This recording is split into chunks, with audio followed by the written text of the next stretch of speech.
ముఖ్యమంత్రి రేవంత్ రెడ్డి 10 నెలల పాలనలో ప్రైవేట్ కాలేజీలకు నయా పైసా ఫీజు రియంబర్స్మెంట్ ఇవ్వలేదని బీఆర్ఎస్పీ రాష్ట్ర అధ్యక్షులు గెల్లు శ్రీనివాస్ యాదవ్ విమర్శించారు.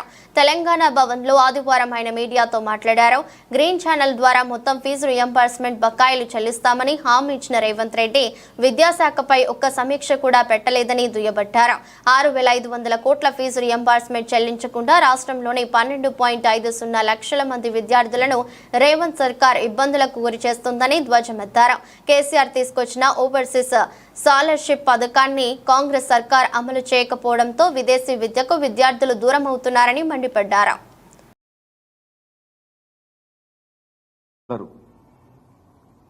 ఇవాళ పీజీ కంప్లీట్ చేసిన వాళ్ళు, బీటెక్ కంప్లీట్ చేసిన వాళ్ళు ఎంటెక్ లో జాయిన్ కావాలన్నా, ఇంటర్ కంప్లీట్ చేసిన వాళ్ళు బీటెక్ లో జాయిన్ కావాలన్నా ఇవాళ కళాశాల యాజమాన్యాలు సర్టిఫికెట్లు ఇవ్వకపోవడం వల్ల ఇవాళ ఉన్నత విద్యకు దూరమయ్యే పరిస్థితి ఈ రాష్ట్రంలో కొనసాగుతున్నది.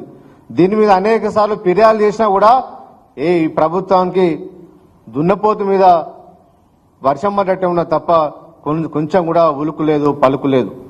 ఇవాళ ప్రైవేట్ కళాశాల యాజమాన్యాలు విద్యార్థులను వేధిస్తా ఉన్నారు.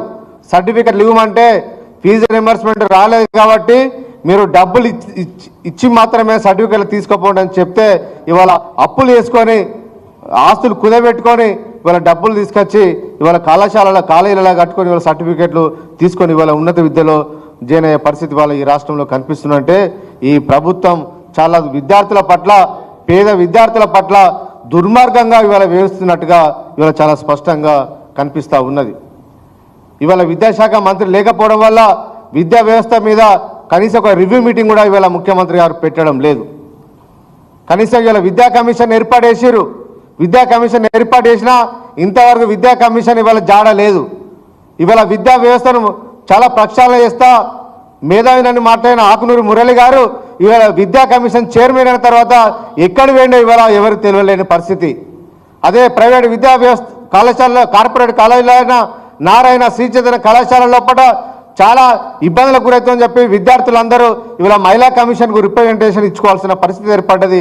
మహిళా కమిషన్ చైర్మన్ నేరెళ్ల శారదా గారు ఇవాళ నారాయణ శ్రీచైతన్య కార్పొరేట్ కాలేజీలకు వెళ్ళి అక్కడ ఉన్న విద్యార్థులు ఏ విధంగా ఇబ్బందులకు గురవుతున్న అంశాల మీద ఇవాళ రివ్యూ మీటింగ్ పెట్టాల్సిన పరిస్థితి ఇవాళ రాష్ట్రంలో ఉన్నదంటే మరి మహిళా కమిషన్ ఇంపార్టెంటా, విద్యా కమిషన్ ఇంపార్టెంటా ఇవాళ అర్థం కాని పరిస్థితి ఇవాళ కనిపిస్తూ ఉన్నది. కనీసం విద్యా కమిషన్కు ఉన్న సోయి కూడా ఈ ముఖ్యమంత్రి రేవంత్ రెడ్డి గారికి లేకపోవడం చాలా దుర్మార్గం అని చెప్పి ఇవాళ మేము భావిస్తూ ఉన్నాం.